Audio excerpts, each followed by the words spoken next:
My child, come and sit with me for a moment. Put away the noise of your world, the clamor of your own thoughts, and let us speak plainly, you and I. I am going to share my heart with you, not with thunder and lightning, but with the quiet, insistent voice of a love that is too deep to let you continue on a path that leads to sorrow. You have grown accustomed to the sound of my voice. You hear it in songs, you read it in my word, you feel its echo in moments of stillness. And because you are near the sound, you have assumed you are safe. My child, this is the great and perilous deception I have come to shatter today. Proximity to the truth is not the same as being transformed by it. I must tell you with a clarity that may feel sharp, but is born of infinite love. I will not save you simply because you listen to me. I cannot. Not because my power is limited or my grace is scarce, but because salvation is not a passive experience. It is not a certificate you receive for perfect attendance in the halls of religion. It is a radical, life-altering moment-by-moment walking with me, a journey of surrender that begins with a single step and continues for a lifetime. You think that hearing is the main part. You open my word and your eyes scan the pages. You sit in a gathering of believers and your ears take in the message. For a fleeting moment, your heart is stirred. You feel a pang of conviction, a flicker of inspiration, a warmth of affection toward me. And you mistake this feeling, this temporary emotional response, for the genuine work of transformation. But an emotion that does not lead to action is like a cloud that brings no rain. It promises life, but leaves the ground dry and hard. What good is it, my child, if a physician gives you the prescription that will save your life and you fold it neatly, place it in your pocket, and even praise the doctor for his wisdom, but you never take it to the pharmacy to be filled? Will your admiration for the cure heal you? Will your knowledge of the ingredients restore you? No, you will remain sick, all the while holding the answer in your hand. My words are that prescription. They are not merely suggestions to be considered or philosophies to be admired. They are the divine medicine for the sickness of your soul. To hear them and not do them is to choose to remain in your sickness. Think of a seed full of the potential for a mighty tree. If that seed falls upon the hard, trodden pavement of a heart that only hears but never acts, it simply lies on the surface. It may look like it is in the right place, but it has not broken through. It has not found soft soil to take root. And so the birds of distraction, the worries of your day, the lure of fleeting pleasure, the fear of what others think, come and snatch it away before it can ever begin to grow. Your life is filled with the scattered seeds of my truth, but the soil of your will remains hard and unbroken by the plow of obedience. I do not speak to fill your mind with interesting facts about me.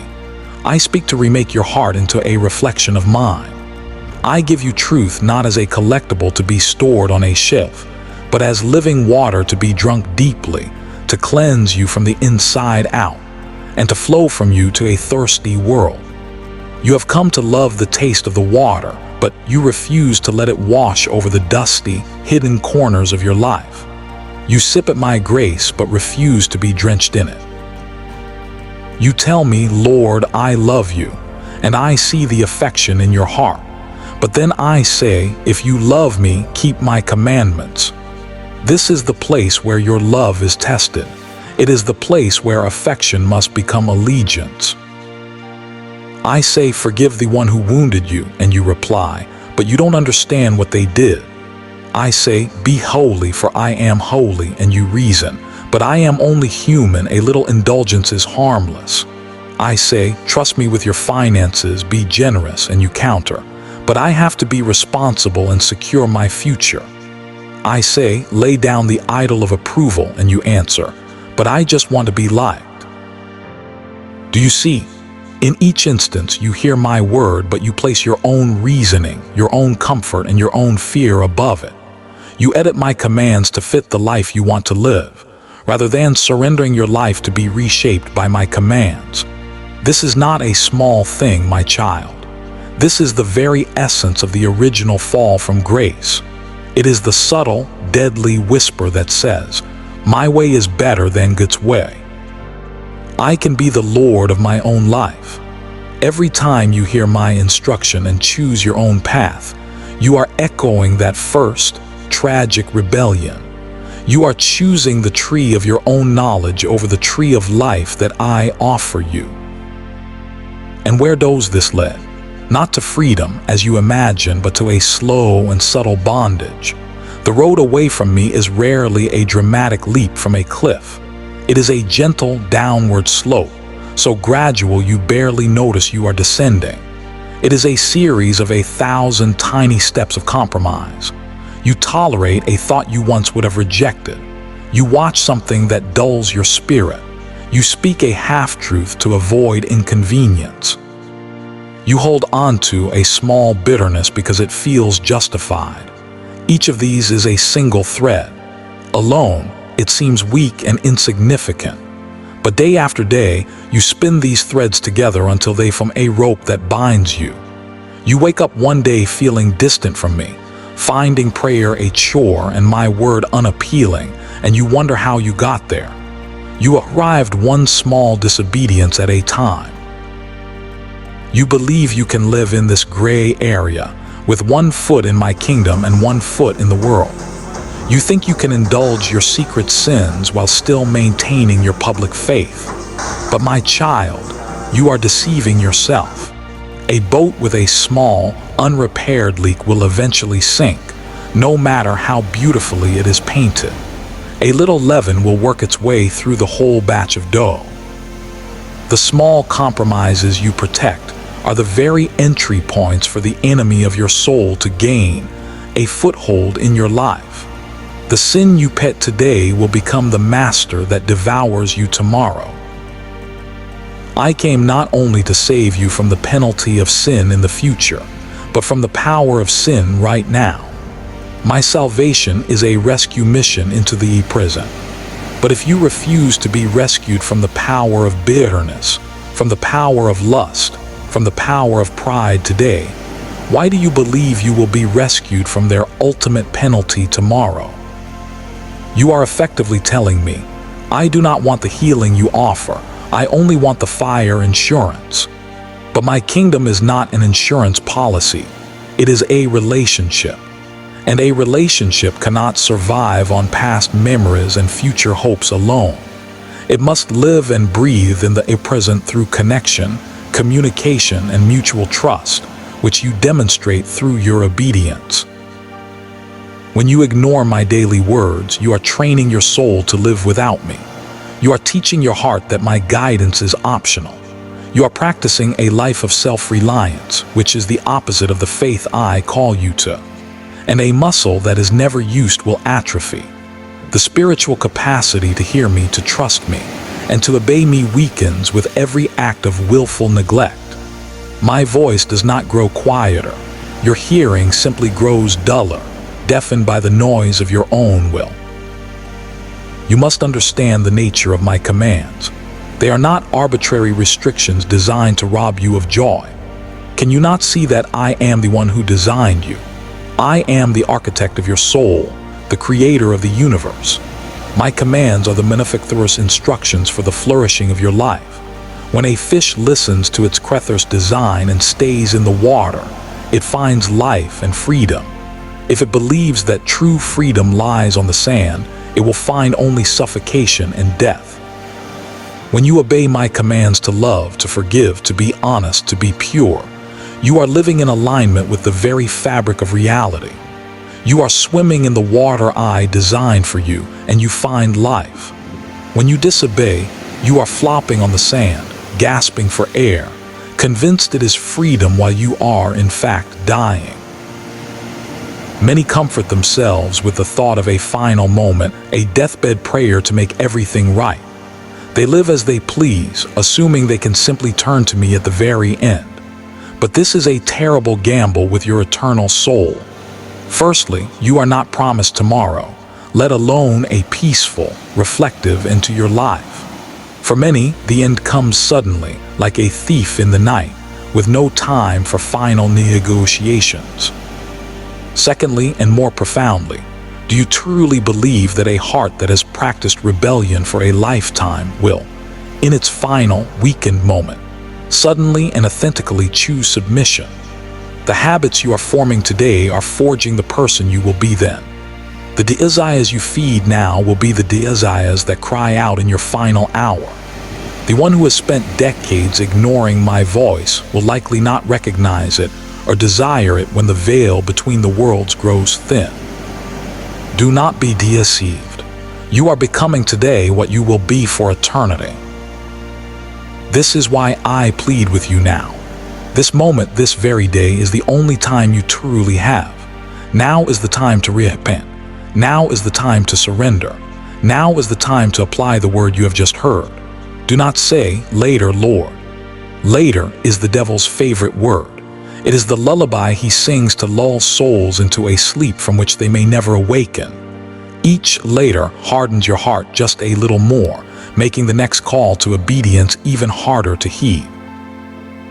Please do not misunderstand my heart in this. This warning is not the threat of a tyrant, but the plea of a father who sees you walking toward a cliff you do not recognize. My grace is deeper and wider than the ocean. My mercy is new every single morning. I am not looking for perfection from you. I know you will stumble. That is why I have provided a way for forgiveness and restoration through my Son. But my grace is not a safety net for you to practice rebellion. It is the power that enables you to get up after you fall and continue walking in obedience.